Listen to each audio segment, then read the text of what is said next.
listening to Convenience Matters, brought to you by NACS. Whether it's for food, fuel, drinks, or snacks, about half of the U.S. population shops at a convenience store every day. We'll talk about what we see at stores and what the future may hold for our industry. Name a time you made someone at their job better because of you. Can't be a member of your team.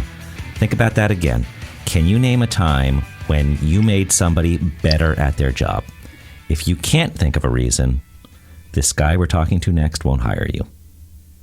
Welcome to Convenience Matters. My name is Jeff Lenard with NACS. Hey, I'm Carolyn Schnare, also with NACS. And today we are joined by Chris Walton via Skype. He is the CEO of OmniTalk and Third House. He's an expert on retail and the retail experience, and that whole setup was about one of the things that he looks at when he looks at hiring or designing criteria for how to hire someone. Did you make somebody better is as important as did you do your own job. So welcome, Chris. Wow, thanks for having me. I'm super impressed. I'm floored. You guys did quite the background research on that one just to start. So thank you so much. But yeah, I wholeheartedly believe in that statement 100%. So I appreciate you sharing that to start. So what kind of questions do people give when they answer that question? What kind of reaction does it solicit? Oh man, it really runs the range. I mean, the types of answers I really look for are usually when it's somebody that, is in a type of authority position and they go out of their way to, help out maybe those that are less experienced or maybe of a lesser rank than them. And really try to show them the ropes or really invest in time, invest his or their time really into making that person, better at what they do. But you'll hear everything from, my favorite is always like, I made my boss better at his or her job, which I always think is kind of a tricky answer, because I think all of us would like to make our bosses better at their jobs every single day. But I've got to see a little bit more than that. I've got to see a little more of a well-rounded nature to how you try to answer that question. Something that's really about, trying to make people better day in and day out based on the way you give back, rather than just what's expected in, say, the reciprocal relationship between an employee and a boss. You talk a lot about emotion in connecting with people, in how do you design the ideal customer experience. And when you think about it, it's the opposite of what most people do because it just doesn't feel obvious, but it's obvious. If you want to deliver an experiential customer experience, that's all emotion. You don't throw out numbers. You don't talk about price. It's about experience. Experience is delivering emotion to another human being. So the whole idea about focusing on emotion and how do you make somebody better, how do you change an environment is really an impactful way of looking at the whole customer experience. How do you broadly look at the customer experience, though? That's certainly one question to look at. But when you set up criteria, how do you design that customer experience? Yeah, when I look at retail, typically what I talk about, and it's regardless, to your point, it's regardless of whether it's physical or digital retail. It's a highly emotive experience. And we almost throw that word experience around too much, but there's emotion tied to every psychological element of why retail exists.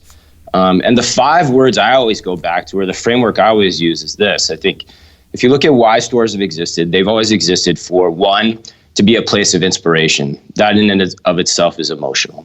They've been a place of convenience, where if done right, as you've seen with Amazon, even Amazon can be an emotional experience for people depending on how it's defined around convenience. Third is immediate gratification.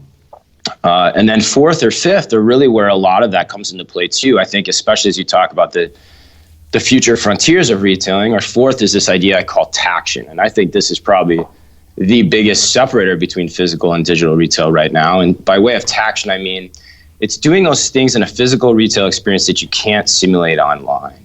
It's the touching, the feeling of product, the real sensory aspects of retail. But not just the sensory aspects for the purpose of the senses themselves, but for what it gives a person, which is the confidence in why they're buying what they're buying. Okay, it could be trying something on, things of that nature. For me at a Canada Goose store, it could be trying a coat on in a sub-zero freezer. All of those are aspects that give me tactile confidence in a purchase that I can't get from the comfort of my couch. And then the fifth is the memory. I call it memories, really. The memory or social aspect of being somewhere out in the world, either by yourself or with other people.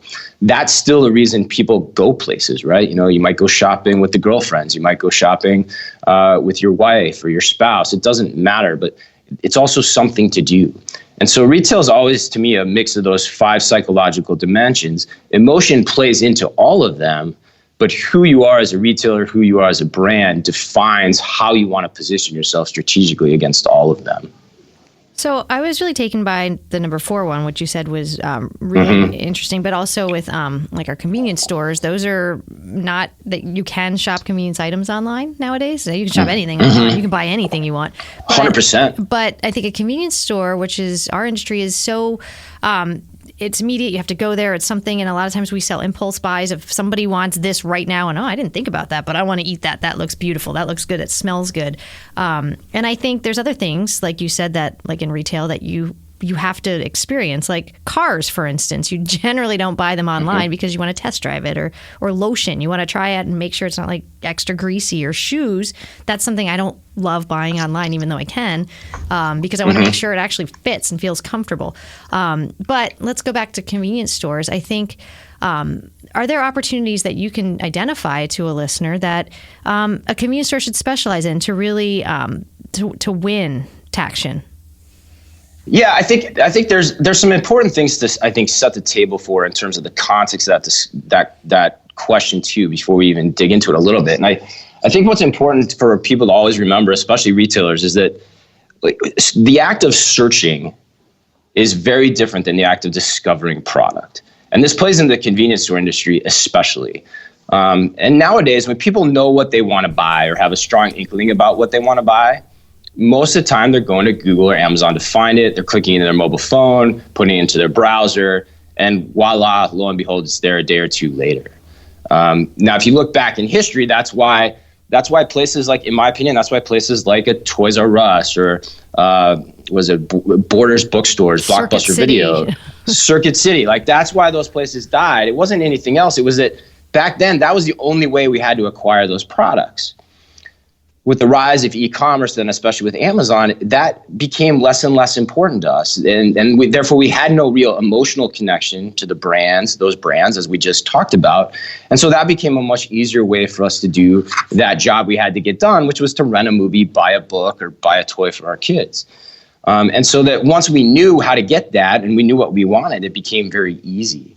But discovery is really a really different story. And so then, when you click now into the convenience store industry, to the point of your question, well, it really becomes about, well, what is that convenience store experience going to be about, or that convenience store itself going to be about? And, again, if it's about, I already know what I want and I'm filling up gas and I need to get it quickly, well, that's gonna, I still think, be a tough game to play in the long run. You even brought up cars. I think all the categories are still potentially going to fall. It just depends on what needs to happen around the edges to make them fall more easily than others.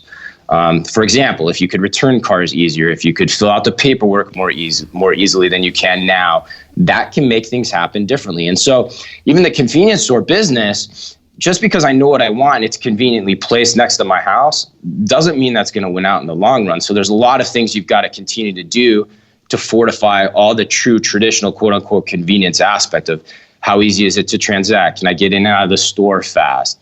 Those are things that have to happen. Amazon Go is, of course, putting pressure on those. I'm going to see how that plays out. But then there's other aspects still within a convenience store business where you can lever up the more discovery aspects of retail, to play on the taction, to play on kind of the memory of being somewhere, even if it's only for a quick moment before or after work, let's say, as you're filling up the car.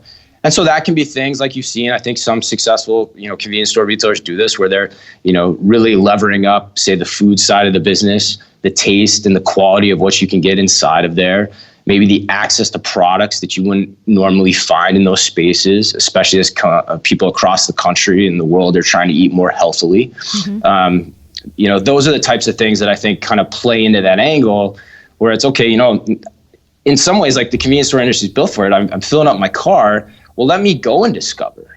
Like it's actually in a physical place in a way where, God, many retailers would love to have that kind of situation, thrown upon their shoulders, where they're having to just convince them to come across their threshold to begin with. So we've talked about taction a couple times. What is it a word mix of, and what do you think it specifically means? I think it's a cool name. Oh, thanks. Yeah, believe it, it's an actual word too, so it's not something I made up. I get a lot of crap for that every once in a while, but it is an actual definition in Webster's. But basically, to me, it just means it's the act of touching and feeling. And the best way I can describe it is. And it's been around forever in retail. It's not anything new, but like think of how home furnishing stores have been set up for centuries. You walk into a showroom of products or a car dealership, like you said. You walk in and the idea is that you're touching and feeling, the quality of the furniture or the make of the car, the upholstery, in the interior of that car. That stuff matters. And it gives you a confidence that you can't get by just, reading about it online or seeing it online. Now the issue becomes that. Oh, sorry. Go ahead. The issue becomes. You go. I got a funny story though. Oh, okay, cool. The issue becomes that even that as a point of differentiation can become less and less over time. As models with returns start to pick up. Now, there's a whole bunch of businesses getting into the return game where, now it used to be an important thing in apparel. I want to touch and feel the product. I want to make sure it fits. Well. You know what? I don't really care anymore. Deliver 10 to my house. I can send 9 of them back for free. And it's not an element that matters anymore. So even category by category, you're going to see some of those elements start to go by the wayside. But there's other aspects of confidence that come into play too, within that taction argument, which is there's the touch and the feel, but also the fact that what service element can be combined with that? How is it arranged? What is it next to? Can I see it against other products? Can people talk to me about it from a position of expertise that I can't simulate in a way online? There's still so many little nuances to how you can create that confidence in a retail experience, which again, all comes back to your emotional needs psychologically that allow retailers to still play up that element. So my funny story is because we were talking last night. I'm like, my back's been hurting. I'm like, I need a new mattress. So I'm talking to my husband. I'm like, we should go to a mattress store. He goes, well, can't we just buy one of those things in a box? I'm like, I want to feel it. I want to lay on it. And I want to know how it feels. And then I'm like, but then it comes in a box. Do you order like 3 of them? And if you don't like it, you send it back. So we had like literally the same thing. I said, oh, we'll just wait till, whatever sale, President's Day sale or whatever comes up next and go there. President's Day, they'll be half price. Yeah, that's what but I'm going to have to go find a mattress store and go to it because that's something you want to tactically, tactics, it's the finger. Action. No, I know that, but I'm saying that's the word, tactic action. I don't know if that's the right word, but anyway. and it all plays against each other too. I mean, that's what those mattress brands, the funny thing about the mattress brands is like, I used to sell those things in a box for Target when I was heading up home furnishings for e-commerce. And they were just white labeled mattresses in a box. No one cared about them. But then somebody comes along and brands them and they put this entire convenience element around them of, hey, you don't have to go to a store anymore. And suddenly everyone's value equation changes around what's important, right? Lying on them, trying them out, or just being able to return them quickly. And so it's different by different people, but you can see how all these things change depending on what the brands are trying to do. I like how you interwove in the memory part too. That was number 5 on your list because, I mean, there's a certain smell to some stores that you remember, or like a feel, like Target even, or even like Toys R Us, for instance. I remember being a little kid going to Toys R Us. You remember actually how it felt, how it smelled, what the toys felt like, and you could play with them and everything. But that's the memory to those things. And I think when and if that new Toys R Us resurrects itself, people want to go to it because they want to relive that childhood memory. But I think, Jeff, you were talking the other day about the sounds of convenience stores and how, is there a way we can replicate that into some of our stuff that we do, our videos online, because there's certain sounds and memory cues, the sound of the ASMR stuff, the sound of a coffee being poured, the sound of a Slurpee being dispensed, or ice, soda can opening, or those kind of things. What's that really old thing you told me about the other day? Oh, when you're buying full service gas and you get the ding ding. Yeah, that really old thing. that used to happen. And when your friends working at the gas station riding over it 30 and 40 times. Yeah, that thing. But to some people, that makes them want to definitely go in there. So I think is that play into the memory that you were discussing, Chris? Oh, I think it does 100%. I mean, I think anything that plays up the sensory aspects of why you come to a place, right? And then whether it's eliciting memories or feelings, that fundamentally is one of the most important things of all, because that answer to that question of why come to the place to begin with has to be the top priority for every retailer. I think what you're mentioning is great. I used to do some work for a startup where their whole kind of premise was, how can we correlate the sounds people hear inside a store to point of sale data? And so the things you just mentioned, whether it's the coffee, the Slurpee, the music, all of that could be correlated in real time to see what impacts it's having on actual point of sale behavior or traffic to the store. No one's done that yet, or at least not that I'm aware of, but it's a cool theory to think about because it can be done with sounds. I mentioned Canada Goose before. I was just talking with them at NRF. They're actually thinking about smells in that same way. You know, like how do you pipe in smells of juniper and ash or elm or whatever it is that connotes the winter. Same thing could happen in convenience stores, whether it be on summer road trips or winter road trips. It doesn't matter. All of it pertains to the topic at hand. And it doesn't fresh bread. Well, it doesn't even. I was thinking it doesn't even have to be stuff you sell, because how do you replicate the smell of the coat? So it's just a cool something that ties to your brand in a uniquely positive way. Run with it. Now, granted, in food stores like ours, maybe a little less room, but there's maybe some room at the pump to get some smells there that make people. There's a lot of smells, but. Well, I can almost picture, is that the right word? The smell of a Subway, for instance, like for Subway sandwiches. Mm-hmm. I can smell the bread, whether they're actually baking it or piping it in. Who knows? But I think that it makes you hungry. And it makes you think like, I didn't even come here for a sandwich. I just came for gas and a soda, but I want a sandwich now. Yeah, and Chris, you hit upon something else, another word. And unlike taction, I do know that discovery is an actual word. And what... The word why that resonates with me is really that seems to be what separates the companies who are succeeding and the companies who are not. Discovery is about people. Do you walk in and have an experience that you just didn't expect to have, or you knew that was going to be positive? It's about fun. It's about some of those things that you talked about with the music. And then when you think about other companies that are succeeding with a discovery, it's the Marshalls and the TJ Maxx and even thrift stores where there's going to be clothes that won't be there next time. It's not going to be you sell it, we're going to put the exact same thing there. It's a limited time offer. And you're seeing that work at Taco Bell and places like that where, hey, this is only going to be here for 2 months. Come in and discover it, find it, because there's going to be something we think is cool, equally cool to replace it. And I love the word discovery and how it plays out in retail. Yeah, I think that's dead right. I mean, I think actually the companies, I would actually put another element to the argument that you're making too, which I think is what the companies that are more discovery laden by nature of their business model. So you mentioned TJ Maxx, Ross Stores, companies like that, Home Goods.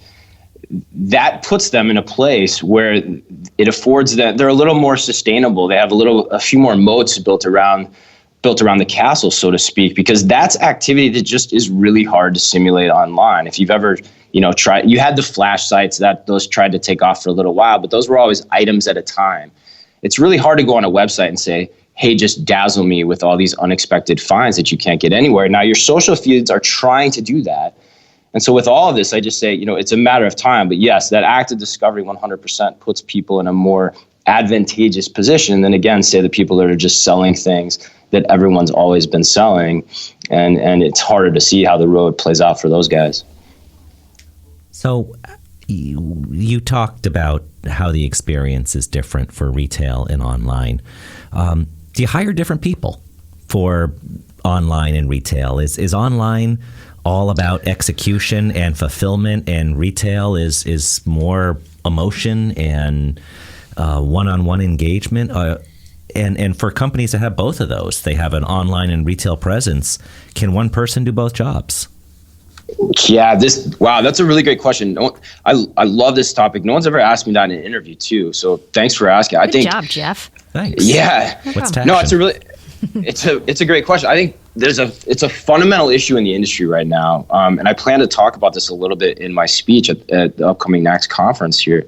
And I'll say it this way: like, there's an analogy I like to use that describes the situation that's going on in retail. If you've never seen this, there's a video on YouTube. It's called the backwards bicycle, and what it is in a nutshell, really quickly, is there was an engineer, and he did this wonderful experiment. And what he did is he reverse engineered a bicycle so that if you wanted to turn the bike to the right, you actually had to turn the handlebars to the left. So it's a complete mind blow. And the guy now goes across the country and he tries to convince people to try and ride the bike across stage. No one can do it because you can't rewire your brain to do that. He then did a couple things where, one, he taught himself to ride the bike. He was about 4 years old. It took him 8 months. He then gave the bike to his 8-year-old son, and it took his 8-year-old son 2 weeks. And that difference is called neuroplasticity. And the idea of neuroplasticity is the older we are and the more accustomed we are to doing things a certain way, the harder it is for us to do something new. So even implicit in your question, Jeff, is that there's this inherent difference between online and digital retailing, when in reality, there's not. It's actually a new world. And the hard part is for all of us, especially any of us that are 40 plus and over, it's hard to think about it all new and blended together, almost like we're riding a reverse engineered bicycle. And so that's really the tricky part. And so when you start looking back to some of those things we referenced before, the Blockbuster video, the Toys R Us, one of the things that those companies have forgotten, and I think a lot of retailers still forget, is people don't come to those stores for the products that are inside the four walls. They actually come for what you said before. They come for the experience of why they go to that store in the first place. All the things that come around it psychologically. That's the why. The product that they're selling is not the things on the shelves, but the product they're selling is actually the store or the brand itself. And so how digital, how physical all work together in that matters extensively in terms of how you're going to succeed in the future of retail. And so that means having people that are really capable and experienced in the art of product management. So the blend of digital, physical, and human design elements, that make all of that happen. So it's really going to take time here to get enough people in the arsenals across all these retailers that are equally skilled in both. But that's going to lead us down to new roads and to new discoveries in terms of what retail in the 21st century can look like. So does that still apply to someone who is like the social media person in the company? So, I mean, like a lot of times, and especially in a smaller convenience retailer, you're looking at a handful of employees and one person, I don't know if this is all stores. They're like, okay, finish your registered up. Now run back here and post on social media. But you're talking differently. You're selling differently. You're even... I'm going way back to a Seinfeld episode of like Jay Peterman. You write a catalog probably differently than you do in a social media posting or an online e-commerce posting. So I guess my question is, the urban sombrero. There are two different people there, but is it nimbleness? Is it age? Is it agility? What is recommended when you're like a very small company, but you're trying to play in both spaces? Yeah, I mean, in some ways, the small companies, I think, have it easier in a lot of ways. I mean, being an entrepreneur myself, running a small company, what you're forced to do as a small company is learn how to do it all or be at least versed in as much of it as you can. Now, and that's from a leadership perspective. Now, of course, you're always going to delineate tasks out to the people that can do them the best. That's just going to be a natural course of business, as it has always been in retail. But you're at least educated or skilled enough to know how the pieces all work. And I think then as you go up in size, that's still true. And it's just got to be brought about in that same kind of mindset, taking that entrepreneurial mindset of, hey, we're going to interweave all of these things together to bring about the best experience that we can. It's really just about just hiring good, smart people, going back to what you said in the beginning, Jeff, which was... and making them better at their jobs. So I guess bringing it back all together in one of our final questions, what do you look for in that person so that you do get hired, essentially? I guess I'm looking for like customer service people more specifically. For customer service people in just day-to-day convenience store angle, or what do you think? Like Jeff was saying in the beginning, that you really just have to be a team player and you have to be able to care about what you're doing to make someone better. So when you're interviewing someone for that customer service, customer facing job, what do you suggest? Yeah, I mean, back in my days at Target, being a district manager for Target, I think I probably interviewed about 1,000 people. I mean, the things I always look for, there were a few characteristics, one of which we always mentioned, which was, I think, no matter what level of the organization you are you a team player and are you willing to make other people better? That for sure is an important element. I think the other part is, one, do you have experience? I mean, as much as we want to talk about people can learn to do anything, I think the more experience you have, the better off you're probably going to be at what you're doing day in and day out. And then the second thing is, do you have the horsepower to do that specific job that you have experience for better? Right? Like, can you actually find ways to improve it? Do you love the job with a deep passion that's rooted enough for you to say, you know what, I'm just not going to come in and punch the clock and get this done? Because many people do that. But I'm going to also try to figure out ways to improve it and stay naturally curious about what it is that I'm doing. And I think that's a hallmark of this new age, and coming off the last question we just had too, is that everyone has to stay constantly curious about how things are going to unfold, because there's going to be new elements of anyone's job that are required to figure out how to navigate this future. So those are the three elements that I always try to look for as much as possible. And then the last element that I think is important is, do you want the job? I think that happens at every level of the organization too. People will think they want jobs, but there's different prices that come with every job on a personal level. And that is an often overlooked characteristic in hiring that I think people always have to keep in mind. Yeah, and I love that last point in that you ask anybody, do you want a promotion? Of course I want a promotion. That's more money, it's more responsibility, it's a cool title and all that. But then the other element is, what are you willing to give up? What's a trade-off? Mm-hmm. That goes back to the whole emotional discussion, where it takes it from, on one level, you're talking about qualitative things. The other one is, there is the trade-off.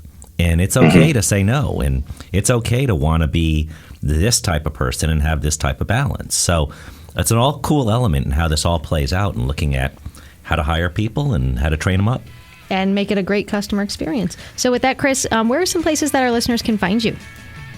Sure. Yeah, the best place to check us out is our blog, omnitalk.blog. You can also follow me on LinkedIn, Chris Walton on LinkedIn.